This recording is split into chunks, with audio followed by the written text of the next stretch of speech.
మోకాల నొప్పులకు ఎటువంటి సర్జరీ లేకుండా ఎపియాన్ పెయిన్ క్లినిక్ అందిస్తున్న అత్యాధునిక చికిత్స.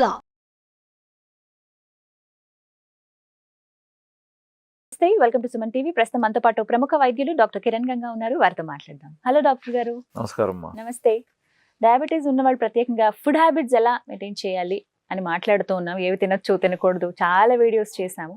వాటి గురించి అవగాహన కల్పిస్తూ వచ్చారు. ఇందులో భాగంగా వాళ్ళకున్న డౌట్స్ కూడా కామెంట్స్ రూపంలో ఎక్స్ప్రెస్ చేస్తున్నారండి. అందులో వచ్చిన డౌట్ ఏంటంటే ఫుడ్ హ్యాబిట్స్ బాగుండాలన్నారు కాబట్టి రైస్ మాక్సిమం అవాయిడ్ చేద్దాం అనుకున్నాము. ఇందులో భాగంగా రోటీ అనేది ప్రిఫర్ చేస్తున్నాము. అది జొన్న రొట్టె కావచ్చు, పూరి కొంతమంది తింటున్నారట, కొంతమంది ఏమో చపాతీస్ కానీ ఇలా తింటున్నాం, బాగానే ఉంది. బట్ ఆ కాంబినేషన్స్ ఏవైతే తీసుకుంటున్నామో వాటి గురించి ఏంటండి, ఎలాంటి కాంబినేషన్ తీసుకుంటే బెటరు, దానివల్ల అటు ఫ్యాట్ పెరగకూడదు, అంటే వెయిట్ పెరగకూడదు, షుగర్ లెవెల్ కంట్రోల్లో ఉండాలి. సో వాటికి తగ్గ కరెక్ట్ కాంబినేషన్స్ చెప్పండి, ఏవి తినొచ్చో తినకూడదు అని అడుగుతున్నారు. పర్ఫెక్ట్ అండి. జనరల్గా చాలా మంది పూరి మంచిదా చపాతీ మంచిదా అనే ఎక్కువ క్వశ్చన్స్ అడుగుతారు. లేదా తందూరి బెటరా నాన్ బెటరా అంటారు, లేదా జొన్న రొట్టె బెటరా సజ్జ రొట్టె అనే ప్రశ్నలు వస్తూ ఉంటాయి. ఎస్, ఇది ఇంపార్టెంటే. వీలైనంత వరకు పూరి అవాయిడ్ చేయమంటాం. బట్ ఎప్పుడన్నా ఒక్కసారి పూరి చేసుకోవటం కూడా ఇబ్బంది ఏమి లేదు. బట్ పూరి చేసేటప్పుడు మైదా పిండి అవాయిడ్ చేయండి, చాలా ఇంపార్టెంట్. హోటల్స్ లో 80% మంచిగా గోధుమ పిండితో హ్యాపీగా పూరి చేసుకోండి. బట్ ఆ పూరి చేసేటప్పుడు టెక్నిక్ ఆయిల్ ఎక్కువ లాగకుండా, మీకు తెలుసు ఆడవారికి ఆ టెక్నిక్ ఎలాగ ఆయిల్ తక్కువ ఆ పూరి తీసుకుండేలాగా ఎలా చేస్తే మంచిది అనేది మీరు చూసుకోండి. పూరి చేసేటప్పుడు, చపాతీ చేసేటప్పుడు కూడా గోధుమ పిండి కొంచెం తగ్గించి, ఇప్పుడు పూరికి ఏమన్నాం, మైదా పిండి అవాయిడ్ చేసి గోధుమ పిండి అన్నాం. అవును, ఓకే. బట్ చపాతీకి వచ్చేసరికి గోధుమ పిండి కూడా తగ్గించి, అంటే మైదా పిండి ప్రశ్నే లేదు ఇంకా. సో గోధుమ పిండి కూడా ఒక 30-40% తగ్గించి సజ్జ జొన్న రాగుల పిండిని కూడా కలుపుకొని చపాతీలు చేసుకోండి, ఇంకా మంచిది. అదే విధంగా మీరు ఇంకా నెక్స్ట్ ఇంకా ప్యూర్ గా జొన్న రొట్టె తిన్నా, సజ్జ రొట్టె తిన్నా, రాగి రొట్టె తిన్నా అద్భుతం, నో క్వశ్చన్స్. ఇంకొక మెయిన్ పాయింట్, ఈ పిండి కలిపేటప్పుడు దయచేసి ఉప్పు వేయకండి ఇందులో. ఇది అలవాటే సార్, కొంచెం సాల్ట్, కొద్దిగా ఆయిల్, వాటర్ వేసి కలుపుతాం. నేను ఆయిల్ వేయటాన్ని కూడా ఇంకా నేనేం అనట్లేదు, బట్ ఉప్పు దయచేసి అవాయిడ్ చేయండి. వెరీ ఇంపార్టెంట్, ఉప్పు వద్దు వాటిల్లో. యాక్చువల్గా ఉప్పు వేయటం వల్ల ఆ చపాతీ సాఫ్ట్ గా రావటం, ఇట్లాంటి కొన్ని ట్రిక్స్ ఉన్నాయి. అందుకే మీకు బ్రెడ్ తయారు చేసేటప్పుడు ఉప్పు ఎక్కువ వేస్తారు. సో సమ్ స్ట్రక్చర్ కోసం, ఆ బ్రెడ్ ప్రాపర్ గా ఆ కన్సిస్టెన్సీ రావటం కోసం అందులో కలిపే ఇంగ్రీడియంట్స్ లో ఉప్పు అనేది చాలా మేజర్. మీరు ఉప్పు లేకుండా వాళ్ళు బ్రెడ్ తయారు చేయలేరు. ఇప్పుడు మనం ఎలాగా పొంగటానికి కొన్ని ఇంగ్రీడియంట్స్ ఎలాగైతే వాడతారో, ఆ ఇంగ్రీడియంట్స్ వాడినప్పుడు ఎంత వాడినా సరే సాల్ట్ అనేది ఇంపార్టెంట్ ఫ్యాక్టర్ అక్కడ. సో కొద్ది రోజుల్లో ఇనిషియల్ గా మీకు కొంచెం ఇబ్బంది అనిపిస్తుంది ఉప్పు లేకుండా చేయటం, బట్ సాల్ట్ అవాయిడ్ చేయండి. ముఖ్యంగా చపాతీలో కానీ వేడి రైస్ వాడటంలో కూడా, ఈవెన్ మీరు మిల్లెట్స్ ఏదైనా వంట చేసుకుంటూ ఉన్నా సరే ఉప్పు వేయకండి వేటిలో కూడా. ఇది బేస్ మెటీరియల్, ఇవి వీటిలో ఉప్పు ఎక్కడ వాడకండి. కూరలో ఉప్పు పడబోతుంది, మనం అక్కడ కూడా తగ్గించాలంటున్నాం. బట్ వీటిలో అవాయిడ్ చేయండి స్ట్రిక్ట్ గా. ఒక ఆప్షన్ ఫైనల్, కూరలు ఏదితో దేంతో తీసుకోవాలి, ఇది చాలా ఇంపార్టెంట్ అండి. మీరు చపాతీ తింటున్నారా, పూరి తింటున్నారా, సజ్జ రొట్టె జొన్న రొట్టె అనేది ఒక 30-40% ఇంపార్టెంట్ అయితే, మీరు దేంతో ఎటువంటి కూరతో తింటున్నారు అనేది మిగతాది చాలా ఇంపార్టెంట్. ముఖ్యంగా మనం అందరం పూరి విత్ ఆలూతో తినటం అలవాటు హోటల్స్ లో పోయినా కూడా. వీలైనంత వరకు పొటాటో అవాయిడ్ చేయాలి, ముఖ్యంగా పూరితో. చెన్న నార్మల్ గానే ఆలు అండ్ అలాగే గ్రీన్ బఠానీ వేస్తారు, మనకి బఠానీ పర్వాలేదండి. సో ఆలుని అవాయిడ్ చేయాలి. ఇంకా లేని పక్షంలో, దొరకని పక్షంలో ఫైన్, మనం ఏది కూడా తప్పు అని అనట్లేదు. బట్ మీరు ఇంట్లో చేసుకుంటున్నప్పుడు, ఒక ప్లాంట్ గా చేసుకుంటున్నప్పుడు, పూరితో ముందు రోజు సాయంత్రం మంచిగా చెన్నాను నానబెట్టుకొని హ్యాపీగా చెన్నా కర్రీ చేసుకోండి. చెన్నాలో కూడా మనం గ్రీన్ పీస్ వేయచ్చు, కాస్త క్యారెట్ వేయచ్చు, కాస్త కాలీఫ్లవర్ వేయచ్చు. ఎస్, ఇంట్లో పిల్లలు కూడా ఉన్నారు, మీరు పొటాటో వేయాలనుకుంటే ఒక పొటాటో వేయండి, ఆ పీసెస్ పిల్లలు వాళ్ళు వీళ్ళు తీసుకుంటారు. బట్ మీరు గ్రేవీ వేసుకునేటప్పుడు చెన్నా ఎక్కువగా వచ్చేటట్టు తీసుకోండి. సో చెన్నాతో మనకు ప్రోటీన్ ఇంపార్టెంట్. ఇప్పుడు ఇది కార్బ్ అనుకోండి, ఇక్కడ ప్రోటీన్ కూడా మనకు లభిస్తుంది కదా. సో తృప్తికరంగానూ ఉంటుంది, నవ్వులుకోవటానికి నోట్లో కూడా మంచి ఫీలింగ్ ఉంటుంది. సో చెన్నా డెఫినెట్ గా యూజ్ చేయండి, మరవకండి. చపాతీ కూడా చెన్నా మంచిది, రాజ్మా కూడా మంచిది.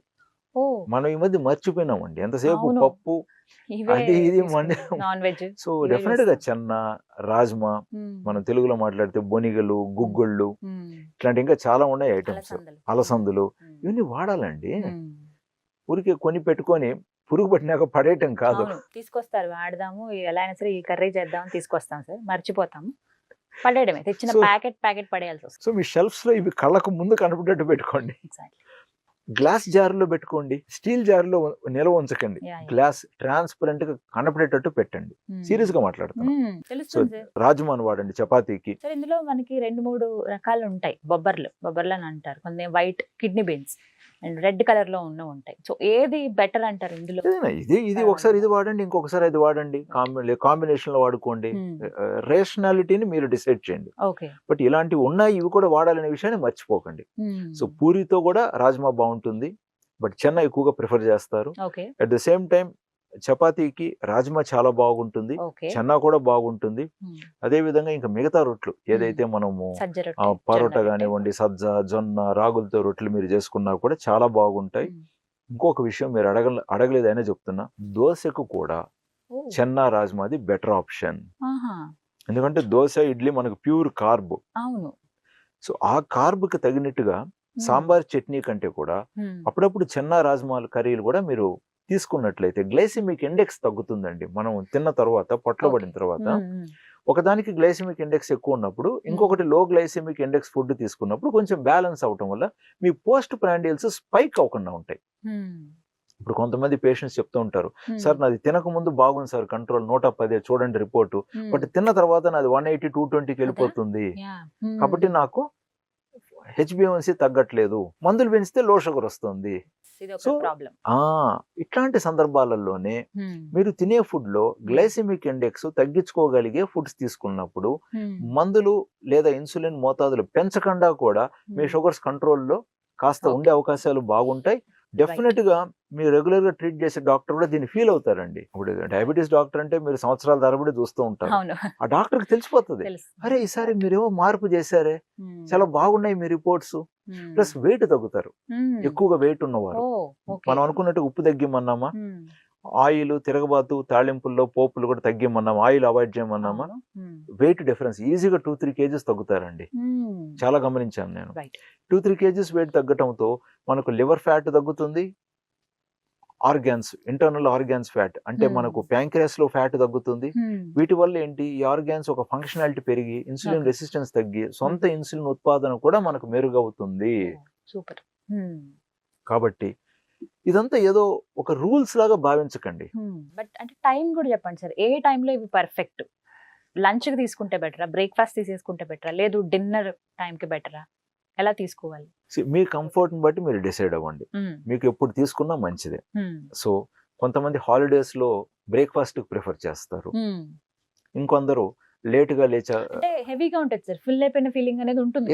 అందుకని మనం ఇదివరకు కూడా రాజ్మా కర్రీ తింటే సరిపోతుంది. ఎగ్జాక్ట్, ఇదివరకు కూడా మనం మాట్లాడుకున్నాం, ముఖ్యంగా హెవీగా ఉండే ఫుడ్స్ మార్నింగ్ లేదా మధ్యాహ్నం తినండి, నైట్ కి వచ్చేసరికి తేలిగ్గా ఉన్న ఫుడ్స్ తీసుకోండి అని మనం చెప్తున్నాం. కానీ సార్ చాలా మంది ఏంటంటే నైట్ వచ్చి మళ్ళీ అన్ని వండుకొని ప్రిపేర్ చేయడం కష్టం కాబట్టి రోటీ చాలా ఫాస్ట్ గా అయిపోతుంది, మేకింగ్ కూడా నానబెట్టి పెట్టామంటే పిండి కలిపేసి పెడితే మహా అయితే ఒక 1 hour లో చేసేసుకోవచ్చు. ఈజీగా 1 hour పట్టదండి, 20 minutes 15 minutes హ్యాపీగా మాట్లాడుతూ చేసేయచ్చు అన్ని ప్రిపేర్. సో నైట్ ఎక్కువ చాలా మంది ఏంటంటే రైస్ తినకుండా చపాతీ తిందాం అనే అలవాటు ఉంటుంది, మరి అప్పుడు తీసుకోవచ్చా? తీసుకోవచ్చు. ఈ చెన్నా కర్రీ మార్నింగ్ చేసి పెట్టేసుకోండి, ఫ్రిడ్జ్ లో ఉంటది కదా. అంటే రాత్రి పూట చెన్నా కర్రీ తింటే డైజెషన్ ప్రాబ్లం ఏమి ఉండదా? ఇలా ఆల్రెడీ ఎవరికైనా డైజెస్టివ్ ఇష్యూస్ ఉన్నప్పుడు, ఎక్కువ కాలంతో డయాబెటీస్ ఉన్నప్పుడు, డయాబెటిక్ గ్యాస్ట్రోపారిసిస్ ఉన్నప్పుడు కొంచెం నైట్ లో చెన్నా ఏదైనా తింటే గ్యాస్ ఫార్మేషన్ అవుతుంది అంటాం మనం. బట్ అలాగని మీరు కందిపప్పు తిన్నా కూడా అదే ఇష్యూవేగా, మరి స్పైసీ ఫుడ్ తిన్నప్పుడు కూడా అదే ఇష్యూవేగా, మీరు బిర్యానీ తిన్నా అదే ఇష్యూవేగా. అంటే మంచి వస్తువు తినాల్సిన అవసరం వచ్చినప్పుడు అడ్డంకులు వస్తాయి, మనకు నచ్చింది తినాలన్నప్పుడు భరిస్తామా. కాబట్టి అది మీరు చూసుకోండి కరెక్షన్స్. బట్ జనరల్ గా వీకెండ్, ఉదాహరణకి సాటర్డే సండే తినాలనుకుంటున్నారు, మంచిగా బ్రేక్ఫాస్ట్ తీసుకోండి. ఇప్పుడు న్యూక్లియర్ ఫ్యామిలీస్ అనుకోండి, దంపతులు మాత్రం ఉంటున్నారు, సో ఒకరికొకరు తోడుగా కలిసి వంట చేయటం చేయండి, చాలా బాగుంటుంది. కలిసి టైం పాస్ చేసినట్టు ఉంటుంది, ఒకరికొకరు తోడు హెల్ప్ అవుతుంది. ఒకరే చేయాలంటే భారం. ఈవెన్ మీ ఇంట్లో వంట చేసినప్పటికీ కూడా సాటర్డే సండే చేసేటప్పుడు కొంచెం తనకు సహకరించండి. సో తను కూడా మీకు ఎలాంటి ఆహారం ఇష్టం అనేది కూడా అండర్స్టాండ్ చేసుకొని వీక్ అంతా కూడా మీకు మంచి ఫుడ్ తను వండి పెట్టగలుగుతుంది అనేది నా అభిప్రాయం. లేదు ఇప్పుడు కొంతమంది అంటే మరీ బిజీగా ఉండటం వల్ల ఈ నైట్ షిఫ్ట్లు పనిచేయటం వల్ల, లేదు వీక్ అంతా బాగా కష్టపడి అలసిపోయి ఉంటారు కాబట్టి ఆదివారం శనివారం కొంచెం లేట్ గా లేద్దామని కూడా అనుకుని ఉంటారు. సో అటువంటిప్పుడు ఏం చేయొచ్చు అంటే బ్రేక్ఫాస్ట్ స్కిప్ చేసేయండి. మీరు తినాలనుకుంటే మార్నింగ్ ఏదైనా మంచి 1 or 2 ఫ్రూట్స్, వెజిటబుల్ సలాడ్ ఇలాంటిది ఏదైనా తీసుకోండి. మంచి కాఫీ ఎంజాయ్ చేయండి. Black coffee, black tea, green tea enjoy చేయండి. ఈ టీస్ తో ఆర్ కాఫీతో పాటు బ్లాక్ చాక్లెట్ ఇలాంటిది ఏదైనా కూడా మీరు ఎంజాయ్ చేసుకొని లంచ్ కి వచ్చేసరికి మంచిగా లంచ్ చేయండి. చేసేస్తారు కాబట్టి ఇంకా సాటర్డే సండే ఈవినింగ్ వచ్చేసరికి ఇంకొక డిఫరెంట్ ఐటమ్ గా కొంచెం సరదాగా టైం స్పెండ్ చేయడానికి మీకు అనుకూలంగా ఉన్న ఫుడ్ లాంటిది ఎంజాయ్ చేశారనుకోండి, తృప్తిగాను ఉంటుంది, సంతోషంగా ఉంటుంది. ఏదో త్యాగం చేసిన ఫీలింగ్ లో ఉండకూడదు. అన్ని మనం సౌకర్యంగా ఇష్టపూర్వకంగానే మనం సంతోషంగా మంచి నిండు జీవితాన్ని ఆరోగ్యంగా జీవించే అవకాశాన్ని మనం పొందుతూ, ప్లస్ ఆరోగ్యంగా జీవించడం మన హక్కు ప్లస్ ధర్మం కూడా. అనారోగ్యంగా జీవించడం, త్యాగమూర్తిలాగా అన్ని వదిలేసి ఏది తినకుండా ఎన్నాళ్ళు ఉంటారండి? దానివల్ల కూడా మళ్ళీ మనకు మైండ్ లో అసంతృప్తి ఎక్కువైపోయి అది ఒక డిఫరెంట్ ఇష్యూస్ వస్తాయి. సో తృప్తిగా ఉండాలి. సో మితంగా, తృప్తిగా, సంతోషంగా ఉన్నప్పుడు షుగర్స్ కూడా మీ మంచి కంట్రోల్లో ఉంటాయి. మిగతా ఏదైనా ఉన్నా కూడా మీ డాక్టర్ తో డిస్కస్ చేయండి. డెఫినెట్ గా మీ డాక్టర్ కూడా మీకు సహకరించగలుగుతారు. సో మీరు హ్యాపీగా ఉండగలుగుతారు. అండ్ మనసులో ఎటువంటి భారాలు మోయకండి. చాలా మంది ఏది తింటే మంచిది, ఏది తింటే నాకు డాక్టర్ ఇన్సులిన్ ఆపేస్తారు, లేదా ఏమి తింటే నాకు మాత్రలు తగ్గుతాయి, ఇది ఎక్కువ అయిపోయి చాలా ఇబ్బంది పడుతున్నారండి చాలా మంది పేషెంట్స్.